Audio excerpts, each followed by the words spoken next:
Round table సమావేశంలో పార్వతమ్మ గారు ఒక మాట అన్నారు. ప్రభుత్వం దగ్గర 5-6 సంఘాలు వచ్చి వినతి పత్రాలను సమర్పించడం ద్వారా అసలు ఏది ప్రామాణికంగా తీసుకోవాలి, మాకు కన్ఫ్యూజన్ ఉంది అని ప్రభుత్వం చెప్తా ఉంది. సో అంటే రకరకాల సంఘాలు ఇవ్వడం వలన అక్కడ ప్రభుత్వం దగ్గర కన్ఫ్యూజన్ అనేది వచ్చేస్తూ ఉంది. సో దీన్ని ఎట్లా చూస్తారు మీరు? రాష్ట్రంలో 5-6 మంది అధ్యక్షులు ఒక్కొక్కరుగా వెళ్తూ ఉన్నారు, వాళ్ళ వినతి పత్రాలు ఇస్తూ ఉన్నారు ఇంత జనాభాని. అది వాళ్ళకి కానీ తెలియట్లేదు, గవర్నమెంట్కి కానీ ఎవరు అధ్యక్షుడు అనేది. దాని నుంచి మనం అందరం వెనుకబడుతూ ఉన్నాము. ఇప్పుడు ఆ కన్ఫ్యూజన్గా ఉండేదంటే ఇప్పుడు ఈరోజు కార్పొరేషన్ చైర్మన్ పార్వతమ్మ గారికి చేశాం, మనం చేయలే, ప్రభుత్వం చంద్రబాబు నాయుడు చేశారు. ప్రభుత్వం తరపున ఏర్పాటైనటువంటి మన పార్వతమ్మ గారు చైర్మన్ కాదు ప్రభుత్వం ప్రతినిధి హోదా. ఆ హోదాలో ఉన్నటువంటి ప్రభుత్వంలో రిజిస్టర్ అయిన సంఘాలని గుర్తించాలి. అజెండా లేని సంఘాలను గుర్తిస్తే మనం నష్టపోతాం. దానికి ఒక గుర్తింపు లేని సంఘాలను గుర్తిస్తే మనం గుర్తించలేకుండా పోతాం. అంటే ఒక అజెండా అంటే ఏ రకంగా దాన్ని ప్రామాణికంగా తీసుకుంటారు సంఘాలని? ఒక అజెండా నా యొక్క లక్ష్యం, నా సంఘం ఉంది, అఖిల భారతీయ విశ్వకర్మ పరిషత్, దీనికి ఒక ఎంబ్లం ఉంది, రిజిస్ట్రేషన్ నెంబర్ ఉంది, దీనికి ఒక బైలా ఉంది, దీనికి ఒక అన్నీ కూడా ఉన్నాయి.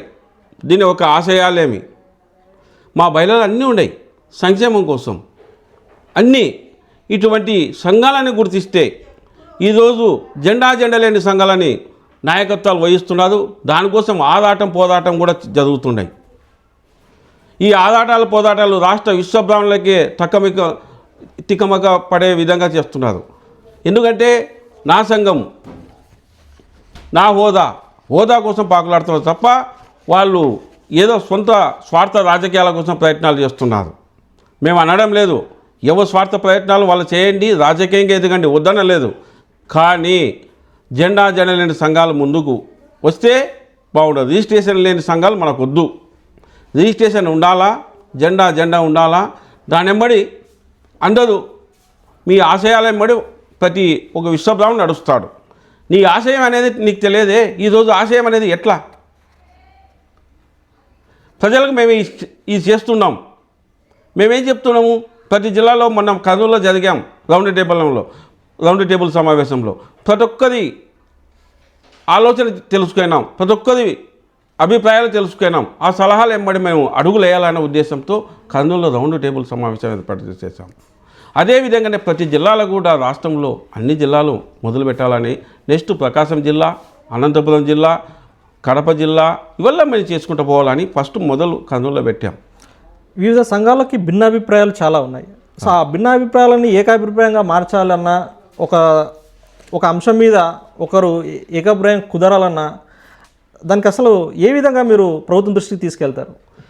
ప్రభుత్వం అంటే మధుసూదన్ ఆచార్య గారు చెప్పారు తెలంగాణలో మన వాళ్ళు చీలికలు పేలికలు అయ్యేతోటి, సో మనం ఏది కూడా గవర్నమెంట్ దగ్గర ఇది కావాలి, మేమందరం ఒకే మాట మీద ఉన్నాం అని చెప్పలేని పరిస్థితి ఉందని ఆయన చెప్పారు. పరిస్థితి దీనికి పరిష్కార మార్గం ఏంది? అంటే గతంలో చూసుకుంటే ఎప్పుడు కూడా ఇదే ఉంది, అనైక్యత అని. కానీ దీనికి ఇప్పుడు మీరు పెద్దలుగా పరిష్కార మార్గం ఏమైనా చూసారా ఇప్పుడున్న ప్రస్తుతం? నేనేం చెప్తున్నా అంటే మా సంఘం యొక్క ఆశయము మేము వదిలి పాకులాడడంలే, ప్రభుత్వానికి వినతులు ఇస్తున్నాం. మేము మా సమస్యలు, రాష్ట్రంలో ఉన్నటువంటి విశ్వబ్రాహ్మణ సమస్యలే ప్రభుత్వం దృష్టికి పెడుతున్నాం.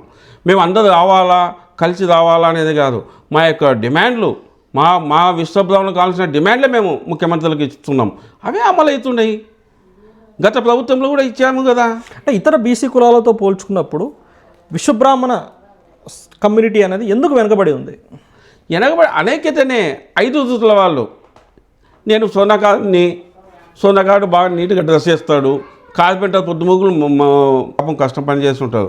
ఆ తోపడ మిషన్ పైన దుమ్ము ధూళి అంట, కమ్మదయ్య పాపం ఆ కొలిమిలో ఉండే దుమ్ము బూడిదని పుట్టుకుంటూ ఉంటాడు. ఈ మిగతా వాళ్ళందరూ కూడా బాగా నీట్గా కనపడేది కంసలయ్యనే. నీట్గా తయారవుతాడు, చాపలో కూర్చుంటాడు, రుద్దుకుంటాడు, ఎన్నికో ముందు వేసుకుంటాడు, ఓం నమ శివాయ అంటాడు. మనం ఏం చేసుకోలేము.